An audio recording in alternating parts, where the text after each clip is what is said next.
Ladies and gentlemen, I normally love my job, but it's days like today that I don't look forward to.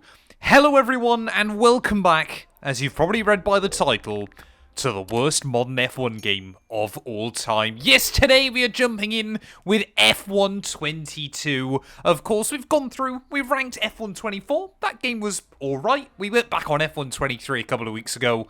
That game was beautiful. But yeah, today we're back though with F1 22, which was, I believe, the first officially kind of branded EA Formula 1 game. And if you didn't play it before, you're not missing out much. I honestly think even now, the F1 franchise is still trying to recover from this title. Just so many bad things were implemented into this game, and immediately you're met by probably the worst one. The original iteration of F1 World, why on earth on the home screen, you've obviously got to start a new career mode, the most important part of the game.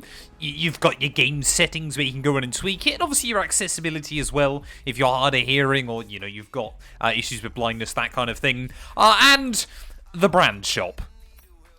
Why? Why? I mean, we've been recording for a minute, and I'm already annoyed with this game. The F1 World implementation on this game was so hilariously bad. You know, what more do people want than a sofa inside this game? I completely forgot Supercars were featured inside F1 22, which could have been, you know, quite good. Could have been quite a fun implementation, except for they were absolutely terrible as well. I'm sure we'll dive in and quickly jump in with one of these cars in just a moment. As, yep, there you go. I can display my supercars inside this game as well. Of course, if you're new though, please do make sure you leave a like, get yourself subscribed to the channel. Obviously, if you go on to enjoy this video, it's probably just going to be me ranting about F1 F1 22, sorry, for about 20-25 minutes. Then, yeah, you're in for a good one. Let's just take a quick look though. What else was obviously inside the game? Of course, obviously my team at this point was a couple of years old. They hadn't really done anything to change it in recent years. You obviously had Grand Prix time trial, and then yes, Pirelli hot laps, where you have to do either an average speed zone, a drift, and that was it. Sorry, you did have checkpoint challenge and autocross as well inside the game, but these were just so hilariously bad. And so frustrating to drive on, because I don't know if it was the same for everybody else, but your wheel wouldn't be calibrated to drive these cars inside the game as well. So every time you wanted to do it, you'd have to kind of jump in, change all your wheel settings, and then head back into the game as well. Let's just take on one of these. We'll do an autocross event. What's at Spa? There's an average speed zone at Spa. We'll do a autocross event from Austria in the Ferrari Roma. Well, luckily on the Fanatec equipment, you can obviously just go in and configure all your wheel settings inside the game. But let's go then here. Can I do cockpit camera? Just so we can have a bit of a different look. At least try and make the game look interesting. 5 red lights. It's lights out. Oh, and away we go there. So if you don't know what autocross is, I mean, it's not actually a bad idea in theory. Obviously, you've just got to go through all of the gates. But I think immediately this goes to show just how kind of disconnected EA immediately were with their implementation of things inside the game. I mean, look how bad the steering lock is. Like, I can feel it inside the car working as it should.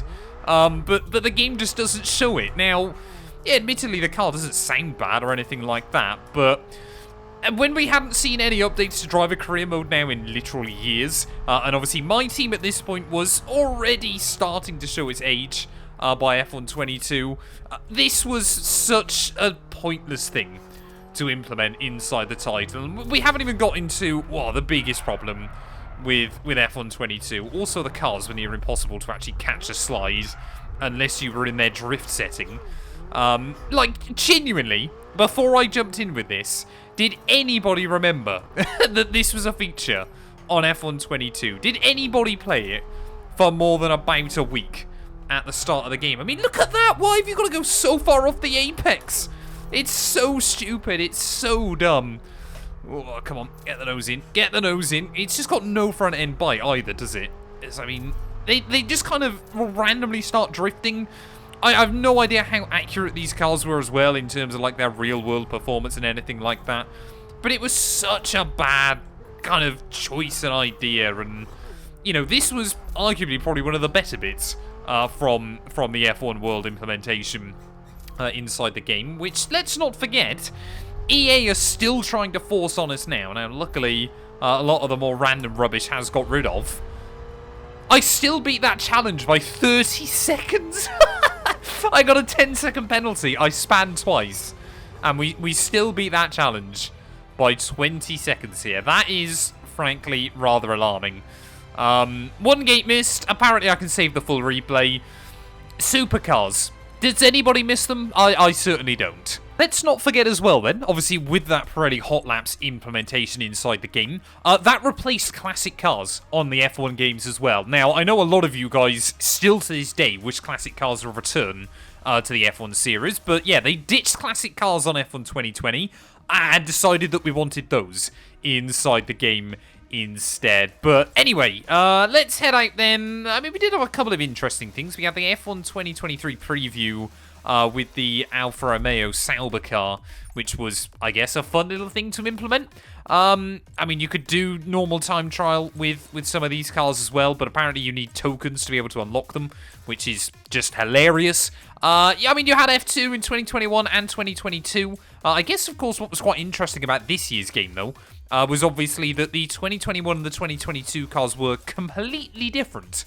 Because, of course, that was when we saw that reg change cycle. Of course, Mercedes, that no sidepod car was very, very interesting. Obviously, Red Bull, Max Verstappen winning his second world championship. The Ferrari that could have been a winner. I forgot how good that... Did that livery look good now? I think it looked good in some races. McLaren, of course, not the dominant force they are once again. I must admit, I do like the look of that Alpine livery as well. I think that looks absolutely fantastic. Of course, V-Carb still in the game. Aston Martin, Williams there, and obviously Sauber, as well as obviously Haas coming off the back of one of their worst seasons of all time. And then, of course, the F1 player, F1 World Car as well. I remember going down to EA when they initially kind of like hyped this up to us in a preview version of the game. And we were all like... Great. Like, nobody is going to want to play this. And they still aren't listening. Well, I must admit, maybe it's just the graphic settings or something like that, but F1 22 actually seems to be a little bit brighter. And I will say as well, I'm pretty certain the HUD had basically been taken from F1 2021 as well.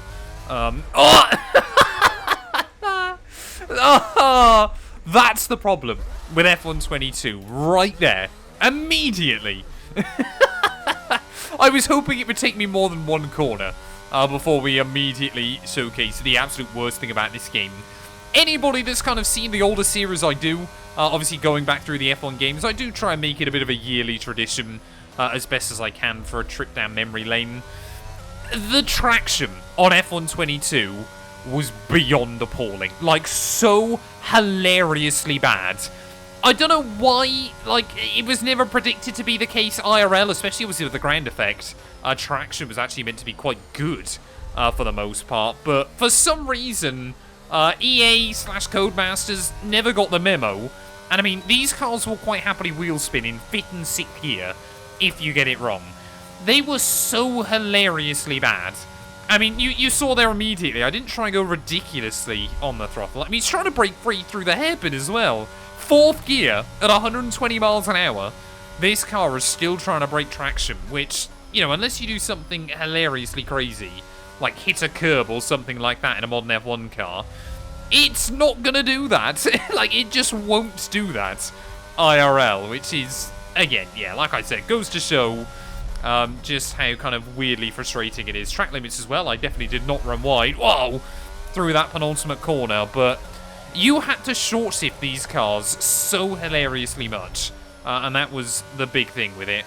Now, obviously as well, this was kind of the perfect storm of bad luck. Or not bad luck, bad timing for EA and Codemasters, of course. Number one, F1 2020 had been utterly incredible. 2021 had pretty much lived up to that hype. And things were looking really good, you know. Sub-growth was incredible. There were lots of eyes on F1, of course, coming off the back of that dramatic 2021 season as well. you know, hype for F122 was, I would have thought, the highest it's ever been. And then the 2022 season was pretty good, actually, in the opening half. It looked like we were going to get a real battle between Charles Leclerc and Ferrari. And then pretty much in line with this game coming out, Red Bull just got their act together. Ferrari / Charles Leclerc started making more mistakes. And things absolutely took a nosedive. This game, I would assume, had the worst average playtime for new users of any Formula 1 game in recent years. Obviously, people came off 2021, you know, people saw, like, real-life F1 drivers playing F1 2020 and then 2021, and they were like, right, F1 22, I'm going to get that game, and I'm going to really enjoy it. And then the amount of people I had coming to me going, I just can't drive the car. I can't even keep it in a straight line, it feels like half the time. And I was like, well, welcome to the club. Nobody can. You just had no idea what the back end was doing. Now, of course, obviously, F1 esports drivers, things like that. The anti-cheat didn't exist. So, I mean, I think it was it Lucas Blakely that won F1 22 esports championship? I'm not going to sit here and suddenly claim that Blakely cheated or anything like that, but there is so much kind of rumour and speculation, of course, with him, with Ronar, with basically everybody, that even this game kind of forced F1 esports to almost feel illegitimate again, because there were so many exploits and cheats were readily available. I mean, Alex Gillen got banned. Like, because he literally on a video showed you how you could download cheats for the F1 games as well. Now, I will admit, obviously, the anti-cheat for F1 25 is annoyingly intrusive in terms of you can't run custom liveries very easily and things like that. You can't do a lot of the, you know, the fun modding for the offline modes. But I do kind of understand that it is part of the necessary evil to obviously try and fix the online mode as well there. But I feel like I'm slowly getting to grips with this car around this circuit, but you just never felt like you could push inside this game. You always felt like you had to drive it under the limit as well. As I mean, even there, again, through that final corner, the car is trying to break free, but just so incredibly infuriating. I mean, look at that, 5th gear on the exit. And it just, like, you have to use the short shift so much on this game to kind of get the car to go anywhere you need. I mean, the exit of that first corner, I would assume esports drivers are having to leave it in 5th, just so you can get the power down nice and early. Well, here we are then, back on what I think was still the old layout of Singapore inside F1 22. That's the main reason I picked this circuit, and of course I guess it's where Formula 1 is heading next as well. But yeah, we're going to run, obviously, a pretty much maxed out downforce setup here, and let's see how we can get on in a 5-lap race here as Lewis Hamilton back in his Mercedes. Championship protagonist in front, it is 5 red lights. And it's the lights out, and away we go now. Oh, what? How bad is the traction on this game? You cannot put the power down. Right, anyway, we're going to pretend that didn't happen. This is going to be my first start here in Singapore. It's 5 red lights. Oh, and it's lights out, and away we go then. They're just trying to be a bit careful off the initial launch, as we're going to lose a handful of spots down in towards turn 1 there. For some reason, the rear wings on all of the cars, they feel like they're way higher up, as I forgot just how few sponsors McLaren still had, even just a few years ago there. But I didn't realise as well that Singapore was struggling so much with pollution back in 2022. I'm not sure kind of what this thick fog is all around the circuit as well. As what on earth is that? Oh, I mean, that's Kevin Magnussen, isn't it? That's exactly we would expect from the Dane there, as the AI, they are carrying a lot of straight line speed around this circuit. But yeah, I'm going to be really interested when we get into Sector 3. Am I on the old version of Singapore? Because I believe was it for 2022 that they changed the layout, or was it the 2023 race that they actually changed the layout here? It might have been 2023 actually. Oh no, I think it was 22, wasn't it? Because obviously Perez won on the new Singapore. No, because Perez won on the old Singapore layout. I'm just losing my mind. So I'm pretty certain, yeah, we are on the old version of Singapore, not the original one with the Singapore sling or anything like that, but certainly an older layout than what we've got now then. Is trying to have a look down the inside of Kevin Magnussen. At least the AI don't break as hilariously early as they do on F1 25, despite the most recent patch. But look at that then, of course. Do you remember this section here in Singapore? I don't know about you guys, but I don't really miss it all too much there. Just a couple of very, very unnecessary chicanes, but actually, I mean, the curbs as well. These cars were so sensitive over the curbs as well inside this game. But Max Verstappen leading the way then by the end of lap 1. I think the most annoying thing about F1 22, and it kind of showcased it when we got into 23, was that actually for the most part, the game had potential, dare I say it. It was just the fact the single most important thing about a Formula 1 game and any driving game is how the cars handle. And EA completely messed it up, like so badly. It really did feel like, obviously, by the end of 2021, they kind of figured out those high downforce cars. You know, the handling model on 2020 and 2021 was pretty good, actually. All things considered. And then for 2022, a new kind of philosophy for F1 race cars, and EA just completely missed the mark. Now, for 2023, they didn't actually change too much, you know, no real career mode changes, anything like that. They just focused on making the handling model more fun. And I think, you know, even now, we kind of all say that F1 23 is still one of the best F1 games of modern times as well. I think, you know, people do rank it not that far behind 2021 and 2020.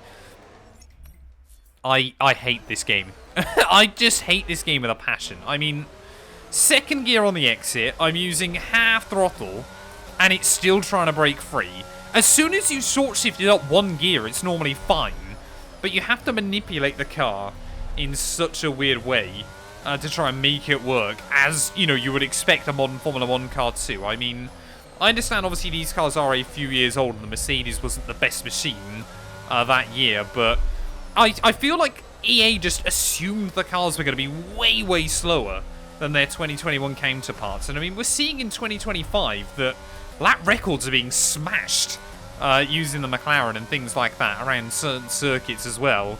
Obviously, Spa just before the summer break, Monza as well. Obviously, we saw Verstappen set, obviously, a new fastest F1 lap of all time, which is utterly insane, but it's just the sensitivity over the curbs. These cars are so bad. I mean, I understand that they were like, oh yeah, the cars are going to be more sensitive over the curbs in 2022. And obviously, you know, teams like Mercedes did struggle with it more as well. You know, plank wear, ride high, everything like that. There were so many kind of, you know, I think like every single time we get a big reg change in Formula 1, people kind of worry that it's going to be the end of the world and no one's ever going to be able to do anything ever again. Generally speaking, the modern ground effect regs have worked fairly well. They've given us a bit of interest. Oh, but this game, I just hate it. I just hate it. You can see I'm trying to kind of explore the limits, but this is the problem. And this is, I think, is why so many people then didn't come back for like F1 24 and F1 23 even. Of course, was F1 22 was so bad, it left such a bad taste in so many people's mouths that, like I said, I genuinely don't believe EA have ever recovered. You know, we're certainly not on the same player numbers as we were back then. Now, again, I understand, obviously, COVID and a quality 2021 season really kind of helped out, you know, bring more interest to the title, but yeah, this was kind of the birth of the modern F1 game struggle that we've seen in recent years. We were at such a high point prior to this. Now, I think a lot of people will just wholeheartedly blame EA, and yes, the implementation of F1 World and things like that was awful. The Pirelli hot laps completely missed the mark. The supercars were not what people wanted in the game. And obviously, I understand that licensing the old F1 cars is a lot more difficult to do. But yeah, it just kind of feels like the kind of cash-grabby gimmicks that were implemented in the title, just people saw right through them immediately. And I know I'm not going to sit here and solely defend EA's business practice, because I'm still salty that EAWRC has been canned as well, but it just kind of feels like that it was the worst possible time, because the handling model, to their credit, won't have been EA's fault. That would have still been the Codemasters team This game was developed by the same team that gave us F1 2020, which was probably the best F1 game of all time.